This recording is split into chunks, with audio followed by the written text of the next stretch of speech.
नमस्कार मित्रों। मैं Ashish Shankar, manager infant garden day boarding school Janaki Nagar Gonda. आज कुछ विचार को लेकर के आज हम एक संवाद करना चाहते हैं, अपने स्कूल के नहीं बल्कि सर्व समाज से। और जो भी अभिभावक बंधु हैं वो किसी भी कॉलेज में, किसी भी स्कूल में, प्राथमिक स्तर से लेकर के और इंटर कॉलेज तक उच्च शिक्षा के बारे में अभी बात नहीं करेंगे, अगले वीडियो में जरूर बात करेंगे। अभी हम इंटर कॉलेज तक की बात कर रहे हैं और सभी अभिभावकों से मेरा कुछ आज निवेदन है, कुछ आग्रह है और कुछ सुझाव है, जिसको वो सुने, समझें और चिंतन करें।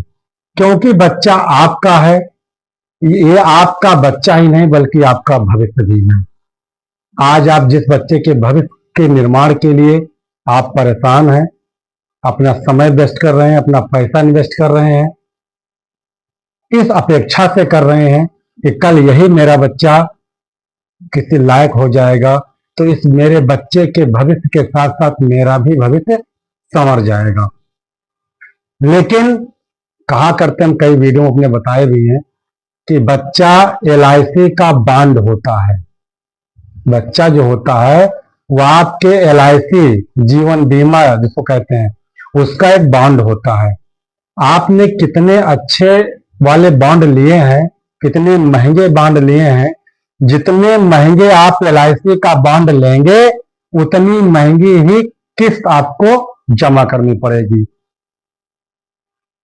महंगी किस्त होगी, अधिक किस्त होगी तो आपको अधिक परिश्रम करना पड़ेगा। जब आपको अधिक परिश्रम करना पड़ेगा तब जाके आप अधिक किस्त जमा कर पाएंगे, और जब अधिक किस्त जमा कर पाएंगे दैट मीन्स इन्वेस्ट अधिक कर पाएंगे तो आपको उसको प्रॉफिट जो होगा इन फ्यूचर अधिक मिलेगी और अच्छी मिलेगी। ठीक उसी प्रकार से जब आप अपने बच्चे के लिए आप बड़ा बॉन्ड समझ के लीजिए, अपने बच्चे का भविष्य आप बहुत अपने आर्थिक स्थिति, सामाजिक स्थिति, पारिवारिक स्थिति से बड़ा सोच के लीजिए। छोटा मत सोचिए कि मेरी आर्थिक स्थिति बहुत कमजोर है, मैं कहीं ऐसे वैसे स्कूल में डाल दूं या कहीं हम अपना ना ध्यान दे पाए, ऐसा कदाप ना सोचें। आप बहुत कुछ कर सकते हैं। आपने अंदर इच्छा शक्ति जाहिर कीजिए, साथ ही साथ आप पॉजिटिव सोचें। आप अपने बच्चे को लेकर के करना क्या है, ध्यान से सुने। आपके बच्चे को लेकर के जहां भी एडमिशन कराएं, कोई भी स्कूल और कोई भी अध्यापक, अपवाद को छोड़ के मैं कहना चाहता हूं, कुछ स्कूल भी ऐसे हैं जो अपवाद स्वरूप गलत कर रहे हैं, कुछ अध्यापक भी ऐसे हैं जो अपवाद स्वरूप हैं, जिनके लिए सारे अध्यापक समाज को, सारे विद्यालय समाज को आज खरी खोटी सुननी पड़ रही है समाज के द्वारा। लेकिन हम सबसे कहना चाहते हैं कि आप किसी भी विद्यालय में, चाहे वो सरकारी विद्यालय हो चाहे वो प्राइवेट विद्यालय हो, कहीं भी यदि आपने व्यवस्था कराई है, उसका एडमिशन कराया है, तो सबसे पहले काम आप सब कुछ उस बच्चे की जिम्मेदारी विद्यालय और विद्यालय में कार्यरत अध्यापकों के ऊपर, टीचर्स जो वहां के हैं उनके ऊपर आप न डाल दीजिए। अध्यापक को अगर केवल अध्यापन कार्य से ही मतलब रखा जाएगा तो शायद बेहतर रिस्पांस दे पाएंगे। देख लीजिए, चाहे जितने प्राइवेट स्कूल हैं वहां पे फोर्थ क्लास एम्प्लॉय अलग होते हैं, क्लर्क वगैरह अलग होते हैं, टीचर्स का काम होता है, तब जाकर के कुछ बेहतर रिस्पांस देने में 100% नहीं लेकिन 50% प्लस वो सक्सेस होते हैं। आज सरकारी विद्यालय में क्यों ऐसा हो रहा है? वहां भी वेल एजुकेटेड टीचर्स हैं, ऐसा नहीं कि नहीं है, बट उन टीचर्स के ऊपर वोटर ID बनवाने से लेकर के, चुनाव में ड्यूटी करवाने से लेकर के, और मिड डे मील बनवाने से लेकर के, आलू लाना है, प्याज लाना है, कौन सा सामान कहाँ रखा है, कैसे क्या करना है, सारी जिम्मेदारियां उनके ऊपर दे दी गई है। उस जिम्मेदारियों से जब मुक्त होते हैं तब वो कुछ पढ़ाई से संयुक्त होते हैं, और जब पढ़ाई से वो जुड़ते हैं तो जब उनके पास कम समय है तो क्या पढ़ा ले। उसके बाद इतना डाटा उनको फीड करना है, अपार ID से लेकर के, UDAS से लेकर के, एक एक बच्चों का डाटा स्पेलिंग सहित मैच करके फीड करना होता है, क्योंकि उनके पास कोई एक्स्ट्रा फंड नहीं आता है जिसकी वजह से वो एक बाबू रख लें जो कंप्यूटर पर वर्क करे। टोटल वर्क अब ऑफलाइन कम हो गया, ऑनलाइन अधिक हो चुका है, जिसको करने में हर टीचर सक्षम नहीं है। तो वो डाटा कलेक्ट करके फिर जाके किसी साइबर कैफे वगैरह पे वो उसको फिल करवाता है। तो इस प्रकार से बच्चा कहीं भी रहे, अध्यापक जो भी कार्य कर रहा है उसको अभिभावक क्या करना है, उसको वॉच करना है घर पे जब कॉपी आए। यदि उसमें कोई फॉल्ट है या कुछ सुझाव है तो जब पेरेंट्स मीटिंग हो या जो भी उस विद्यालय के द्वारा, हमारे विद्यालय में भी एक व्हाट्सएप नंबर मिला है, उसके आप घर बैठे भी कंप्लेन कर सकते हैं। कोई सुझाव कोई शिकायत आप कर सकते हैं, कोई कंप्लेन कोई सजेशन आप उस पर रिटर्न करके डाल सकते हैं। और अदरवाइज आप पेरेंट्स मीटिंग एवरी मंथ के लास्ट वीक में होती है, तब आप आए और उस महीने की total creativity, total complain, total suggestion जो भी आपके दिमाग में हो उसको आपको यहाँ नोट करवाएं, उस पर ध्यान दिया जाएगा। प्लस अब सारी जिम्मेदारी लेकर के अध्यापक के ऊपर, स्कूल के ऊपर मत आइए। हम आप क्या करते हैं, सब सोचते सब स्कूल कर ले। अरे स्कूल कितना कार्य कर लेगा महोदय, खुद सोचो स्कूल कितना कार्य कर लेगा। अरे स्कूल के पास भी तो वर्क है। अब आप सोचते हैं बच्चा खाना नहीं खा रहा है, उसको लेके आए आप कंप्लेन के रूप में कर रहे हैं। बच्चा घर पे मोबाइल ज्यादा देख रहा है, उसको लेके आए कंप्लेन के रूप में कर रहा है। बच्चा सो के उठता नहीं है, वो भी लेके आए कंप्लेन के रूप में आप टीचर्स को यहाँ कंप्लेन कर रहे हैं। बच्चा घर पे मोहल्ले के बच्चों के साथ खेल रहा है, उसको भी कर रहे हैं। बच्चा घर पे शरारत करता है, उसको भी कह रहे हैं। बच्चा घर पे होमवर्क नहीं करता है, उसको भी आप कह रहे हैं। अरे महोदय ठीक है कंप्लेन करना है, लेकिन जो डॉक्टर का काम है वो भी आप मास्टर से कराना चाहते हैं। जो आपका एक माँ का कर्तव्य है वो भी आप टीचर से कराना चाहते हैं। आप जो काम आपका है, मोहल्ले के बच्चे के साथ बच्चा आपका खेल रहा है, इसको टीचर्स नहीं दूर कर पाएगा। बच्चा घर पे मोबाइल देख रहा है, इसको टीचर्स नहीं दूर कर पाएगा। बच्चा घर पे शरारत करता है, इसको टीचर्स नहीं दूर कर पाएगा। बच्चा घर पे कपड़े नहीं पहनता है, इसको टीचर्स नहीं दूर कर पाएगा। बच्चा घर पे क्यों नहीं पढ़ता है, ये काम टीचर्स नहीं कर पाएगा, ये आपको ही करना पड़ेगा। टीचर्स का जो वर्क है उसको करने दीजिए, उसमें जो आपको फॉल्ट मिले वो आप बताते रहिए।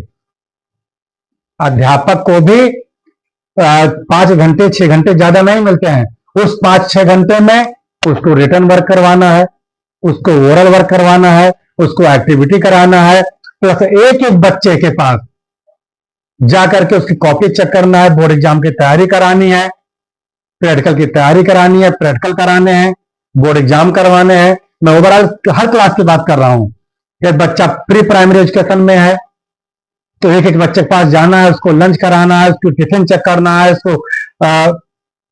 उसका होमवर्क देखना है, उसकी राइटिंग देखना है, उसकी बुक देखना है, कवर चढ़ाए कि चढ़ाए, ड्रेस कैसे पहन के स्कूल आया है। अध्यापक के पास में कम जिम्मेदारी नहीं है। गेट पे बच्चा आता है तब से लेकर के बच्चा कैसे आया है, शूज पहन के आया है कि नहीं है, ड्रेस में बच्चा प्रॉपरली आया है कि नहीं आया है, बच्चा कॉपी लेके आया है कि नहीं आया, जो टाइम टेबल आज के दिन में लगा है उस हिसाब से बच्चा आया है कि नहीं आया है, आया है तो वर्क कैसे कर रहा है, उसकी क्या क्या वीक पॉइंट है उसको तेज करना है, एक्टिविटी पे ध्यान देना है, कलर एक्टिविटी करानी है, प्लस सारे सब्जेक्ट को ध्यान है, कौन सब्जेक्ट उसका पीछे है, कौन सब्जेक्ट उसका आगे जा रहा है, बच्चा किस टॉपिक में पीछे है, बच्चा एक्टिविटी में पीछे है, बच्चा डांस में पीछे है, उसकी तैयारी करवाने हैं। कम वर्क नहीं होता है। अध्यापक है महोदय, इनकी एक पर्सनल लाइफ भी होती है। इतना होने के बावजूद भी आप लोग कांटेक्ट नंबर रखते हैं, उसमें भी फोन करके आप कंप्लेन करते हैं, उसको भी सुना जाता है। और इनको भी जीने का मौका दीजिए महोदय। हर एक अध्यापक की सोच होती है, हर एक प्रबंधक की सोच होती है, हर एक प्रिंसिपल की सोच होती है कि मेरे विद्यालय में रजिस्टर्ड अगर एक भी बच्चा है जो मेरे विद्यालय में एडमिशन कराया है तो हम उसको जितना बेहतर हो सके उतना बेहतर बनाएंगे, क्योंकि ये बच्चा आपका ही भविष्य नहीं है, ये बच्चा आपका भविष्य है और ये बच्चा विद्यालय का भी भविष्य होता है। एक बच्चा खराब हो गया जिस विद्यालय से, उस विद्यालय के रिपुटेशन बच्चा और वो पेरेंट्स बाहर जाकर के बुराई करके खराब कर देते हैं, उसकी भी डर होती है। वो बहुत बेहतर प्रयास करते हैं देने के लिए, फिर बच्चे शरारती होते हैं। आप लोग भी ध्यान रखें। वही घर पे खेलता हुआ अगर बच्चा चोट खा जाए, इवन माफ करना मैं गलत नहीं बोलना चाहता हूं, लेकिन उदाहरण के समझाना चाहता हूं, अभी घर पे खेलते हुए बच्चे का हाथ टूट जाए। अभी एक पेरेंट्स, हमारा बच्चा पढ़ता है, नाम नहीं लेंगे, और उनके अंकल लेके मोटरसाइकिल पे जा रहे थे, पीछे बैठा करके बच्चे ने पैर लगा दिया मोटरसाइकिल के चक्के में और पैर उनका फ्रैक्चर हो गया। बच्चा 15 दिन स्कूल नहीं आया। फोन किया गया स्कूल से, पता लगा कि ऐसी कंडीशन है। तब कोई दिक्कत नहीं हुई, पेरेंट्स को कोई कंप्लेन नहीं थी। लेकिन यदि स्कूल में कहीं से आपके पास महोदय एक बच्चा है, जबकि विद्यालय में सैकड़ों बच्चे होते हैं, हजारों बच्चे होते हैं, अगर कहीं बच्चा चोट खा जाए, कहीं थोड़ा सा स्क्रैच आ जाए, कहीं थोड़ा बहुत कहीं मिस हो गया, अध्यापक ही है, आया ही है, तो आप लोग इतना बड़ा इश्यू ना बनाइए। आप लोग सपोर्ट कीजिए। मानते हैं गलती हो गई, लेकिन आप थोड़ा देर सोचिए एक बार कि बच्चा है, विद्यालय है, वो भी इंसान है, इतने बच्चे होते हैं, फिर भी यदि कहीं हाँ कोई बड़ी घटना घट जाए तो हम लोग तो साथ ही हैं, हम लोग तो जो कर पाएंगे करेंगे ही। लेकिन ये थोड़ा बहुत कहीं हो जाए, चोट कहा जाए, बच्चा हाथ में कहीं थोड़ा कट जाए, कुछ हो जाए, कोई बच्चा किसी बच्चे को पुश कर दे, कोई बच्चा किसी बच्चे को कहीं नाखून लगा दिया, तो इतनी बड़ी इश्यूज नहीं है जो आप बना के रखते हैं। इससे आप सपोर्ट कीजिए। आपको आपका खुद का बच्चा है, आप 2-3-4 घंटे में, कहीं संडे में छुट्टी होती है या कोई और ऐसी फेस्टिवल 2-3-4 दिन की कंटिन्यू छुट्टी हो जाती है, आप लोग कितना परेशान हो जाते हैं। आप लोग फोन करते हैं कि सर जल्दी विद्यालय खोले, हम तो बच्चे परेशान हो गए। आपका खुद का बच्चा है महोदय, 2-3 दिन में आप परेशान हो जाते हैं, 2-4 घंटे में आप परेशान हो जाते हैं। अब आपके बच्चे को विद्यालय में पहली बार रोकना, समझाना और उसके बाद पढ़ाना और सिखाना, पहली बार रोकना ही बहुत बड़ी बात है। अगर रोक लिया जाए तो उनको समझाना भी है, उसी टाइम में पढ़ाना भी है और हर अच्छी अच्छी चीजें उसको सिखाना भी है। तो सभी अभिभावक से निवेदन करते हैं कि आपके बच्चे के भविष्य के लिए जितने भी शिक्षकगण हैं पूरे भारत में, जितने भी संस्थाएं हैं, सब लगी होती हैं। कोई भी संस्था और कोई भी प्राइवेट संस्था भी, चाहे सरकारी हो चाहे प्राइवेट हो, बहुत त्याग करके संस्था में आए हैं और संस्था खोले हैं। तो कदाप नहीं चाहेंगे कि उनका एक भी बच्चा गड़बड़ हो जाए या एक भी बच्चे के साथ कुछ गलत हो जाए, क्योंकि आपका बच्चा ही उस विद्यालय का भविष्य होता है। छोटी मोटी अगर फॉल्ट होती रहे, हम इसलिए ये वीडियो बना के नहीं डाले हैं कि आप लोग कंप्लेन करना बंद कर दीजिए। आपके शिकवा सुझाव ही किसी भी संस्था की और किसी भी टीचर्स के लिए रामबाण होती हैं। वो प्रोटीन का कार्य करती हैं, उनको स्ट्रांग बनाती हैं। तो आप शिकवा सुझाव देते रहिए, लेकिन नम्रता पूर्वक, निवेदनात्मक रूप से देते रहिए, क्योंकि आपको भी अगर बैठा दिया जाए तो आप क्या करेंगे महोदय? आप भी इंसान है, वो भी इंसान है। कभी कभी आप देखे होंगे विद्यालय के कार्यक्रम में आप आकर के कि बच्चे कितना परेशान करते हैं, और इन बच्चों को रोक करके भी इनको सिखाना इतना आसान नहीं होता है। धन्यवाद के पात्र होते हैं टीचर्स। कोई भी टीचर्स की किसी बच्चे के साथ कोई दुश्मनी नहीं होती है, कोई ईर्ष्या दोष नहीं होता है। अपवाद को छोड़ करके और बहुत बेहतर देने का प्रयास करते हैं, चाहे जो होता है।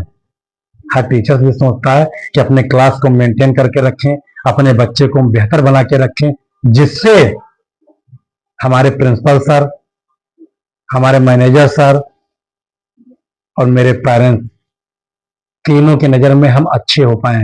लोग तीनों की नजर में लोग मुझे मेरी तारीफ करें कि फला मैम बहुत अच्छा वर्क करती हैं, फला टीचर्स बहुत अच्छा वर्क करते हैं, फला टीचर्स का सब्जेक्ट बहुत अच्छा कंप्लीट पूरा रहता है, बहुत अच्छा लिखाते पढ़ाते हैं।